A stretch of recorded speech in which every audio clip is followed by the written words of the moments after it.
The object of rewards is to encourage, that of punishments, to prevent. If rewards are high, then what the ruler wants will be quickly effected. If punishments are heavy, what he does not want will be swiftly prevented. A wise ruler, when he makes his laws, is bound to find himself in conflict with the world. If a ruler can get rid of private crookedness and promote the public law, his people will become secure, and his state will become well ordered. Superior and inferior wage 100 battles a day. A filial son to his father can be a traitorous subject to his ruler. The ruler who possesses methods of government does not follow the good that happens by chance but practices according to necessary principles. Law, methods, and power must be employed for government, these constitute its necessary principles. If a ruler of men wants to put an end to vice, he must examine the correspondence between form and name and look to see how what is said differs from what is done.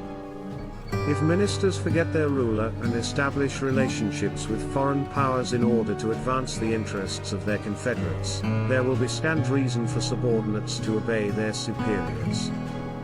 Those who serve as ministers can be compared to hands, reaching up, they take care of the head, reaching down, they take care of the feet.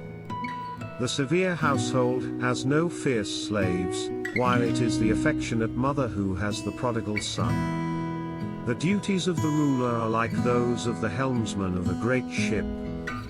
From his lofty position, he makes slight movements with his hands, and the ship, of itself, follows his desires and moves.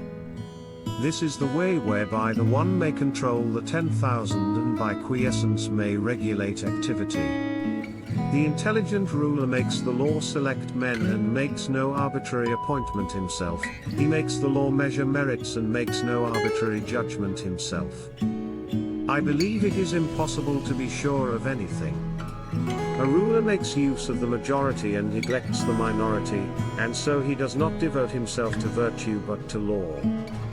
The severe household has no fierce slaves, but it is the affectionate mother.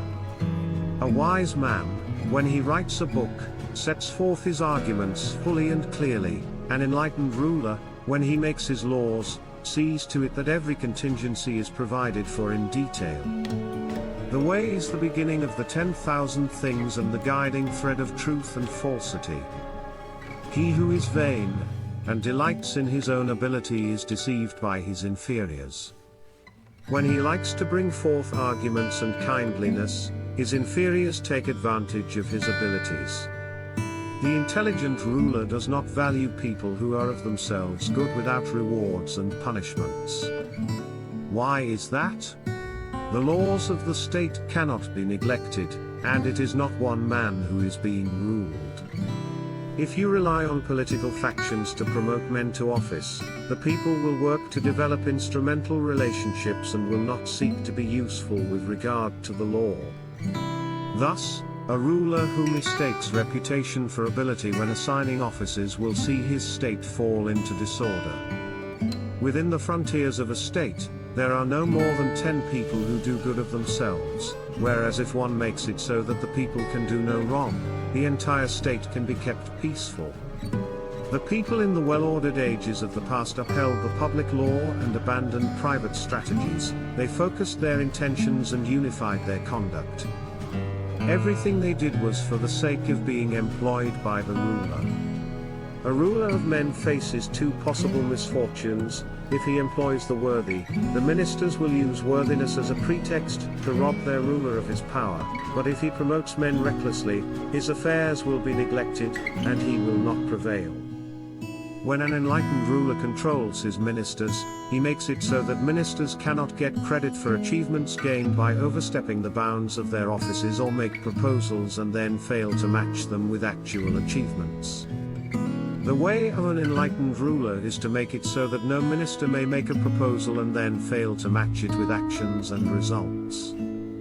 India conquered and dominated China culturally for 20 centuries without ever having to send a single soldier across her border. And revolutions always mean the breakdown of old authority. What is sacred among one people may be ridiculous in another, and what is despised or rejected by one cultural group may in a different environment become the cornerstone for a great edifice of strange grandeur and beauty. On the basis of biological, sociological, and historical knowledge, we should recognize that the individual self is subject to death or decay, but the sum total of individual achievement, for better or worse, lives on in the immortality of the larger. Practically all the prominent leaders of thought in China today are openly agnostics and even atheists. Historically, there had been many periods of Chinese Renaissance. The rise of the dramas in the 13th century, and the rise of the great novels in a later period, together with their frank glorification of love and the joys of life, may be called the Third Renaissance. Confucius was a humanist and an agnostic. It is only through contact and comparison that the relative value or worthlessness of the various cultural elements can be clearly and critically seen and understood. Another important historical factor is the fact that this already very simple religion was further simplified and purified by the early philosophers of ancient China. Our first great philosopher was a founder of naturalism, and our second great philosopher was an agnostic. No student of Chinese history can say that the Chinese are incapable of religious experience, even when judged by the standards of medieval Europe or pious India. Only when we realize that there is no eternal, unchanging truth or absolute truth can we arouse in ourselves a sense of intellectual responsibility.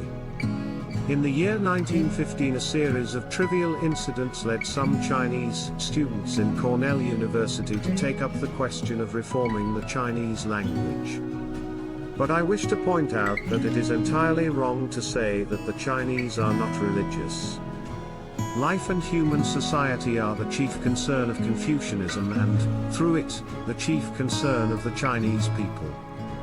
The Chinese people, too, went through all kinds of vicissitudes in their religious development. And lastly, the political revolutions from 1911 to the present time have done more to bring about tremendous social changes everywhere than even the economic and industrial changes and the new schools.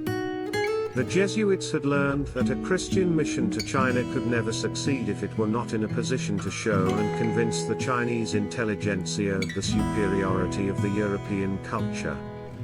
In such diffused changes of culture, two factors are necessary: contact and understanding.